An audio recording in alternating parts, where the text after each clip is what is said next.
आपको ये बताएं कि एक खूबसूरत सा गांव था जो यहां पर इस आपदा में पूरी तरह बह गया। उधर उत्तरकाशी में देखिए राहत और बचाव कार्य के लिए फंड भी जारी किया गया है। उत्तराखंड सरकार की तरफ से 20 करोड़ के फंड को यहां पर मंजूरी दे दी गई है।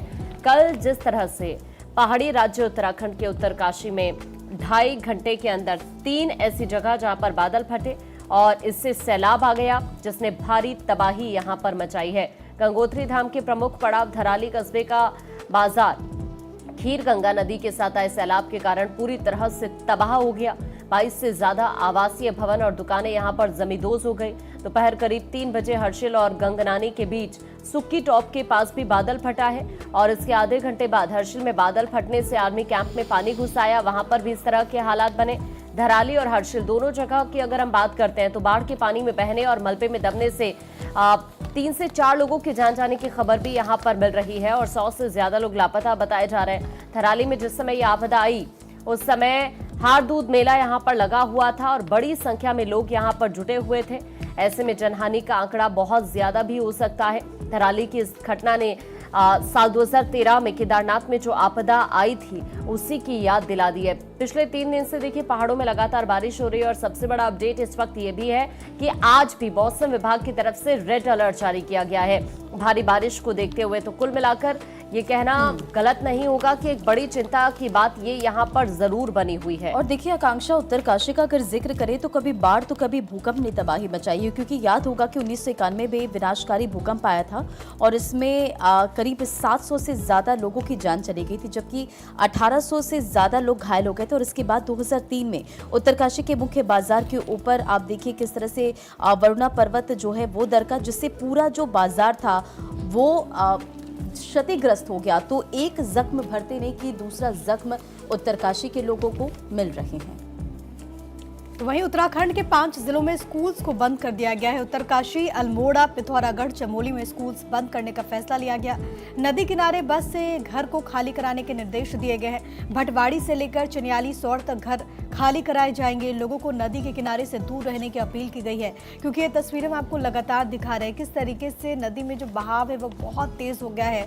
लोग काफी ज्यादा इस वक्त खौफजदा भी हैं, लेकिन पहली कोशिश रही कि निचले इलाकों में बसे लोगों को निकाला जा सके, क्योंकि जो भी तस्वीरें सामने आ रही है धराली गांव से वो बताती हैं कि लोगों को संभलने का मौका तक नहीं मिला।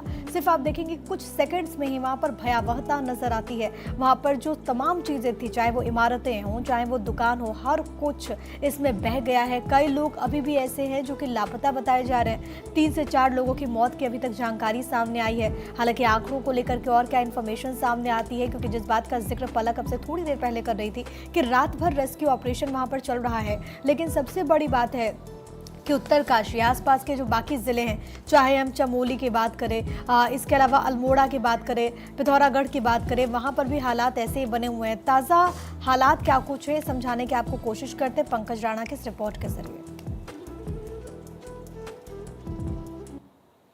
ये आईटीबीपी के जवानों की टीम आगे निकल रही थी और देखिए मनेरी के पास पूरी जो रोड है वो बास आउट हो गई है और यहाँ से जो आईटीबीपी के जवानों का जो ट्रक है उसे आगे लाने में काफी दिक्कतों का सामना करना पड़ रहा है। आप देखेंगे तो देखिए ये पूरी रोड का जो हिस्सा है बास आउट हो गया है, खतरे की जद में है। पूरी रोड में दरार आई हुई है, जिस वजह से जो आईटीबीपी के जवान है उनका ट्रक आगे नहीं निकल पा रहा है। पूरी एक बटालियन थी जो वहां पर राहत और बचाव कार्य के लिए आगे बढ़ रही थी, लेकिन बारिश की वजह से इस क्षेत्र में लगातार मुसीबतें बनी हुई हैं। जगह जगह लैंडस्लाइड हो रहे हैं और कई जगह ऐसी स्थिति बन रही है जो रोड है वो बास आउट हो रही है। ऐसी स्थिति में ये साफ समझा जा सकता है कि जिन टीमों को राहत और बचाव कार्य के लिए धराली में भेजा जा रहा है उन्हें कितनी मुसीबतों का सामना करना पड़ा होगा और कैसे वहां टीम समय पर पहुंचे ताकि जो तमाम लोग वहां फंसे हुए हैं उन्हें बचाया जा सके। फिलहाल आप देखेंगे तो उत्तरकाशी और जो गंगोत्री हाईवे है वहां पर ये मनेरी के पास पूरी रोड का हिस्सा बास आउट हो गया है। इससे आगे निकल पाना बहुत चुनौतीपूर्ण बन दिख रहा है। हालांकि जो ट्रक है आईटीबीपी का उसको धीरे लाने की कोशिश की जा रही है, लेकिन क्योंकि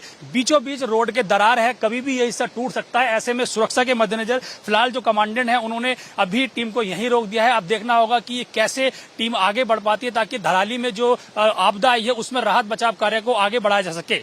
उत्तरकाशी से अपने सहयोगी राहुल के साथ पंकज राणा, भारत 24। तो क्या कुछ ग्राउंड जीरो पर स्थिति है वो भी आपको हम दिखाएंगे आगे भी, लेकिन फिलहाल आगे बढ़ते हुए पूर्व विदेश मंत्री सुषमा स्वराज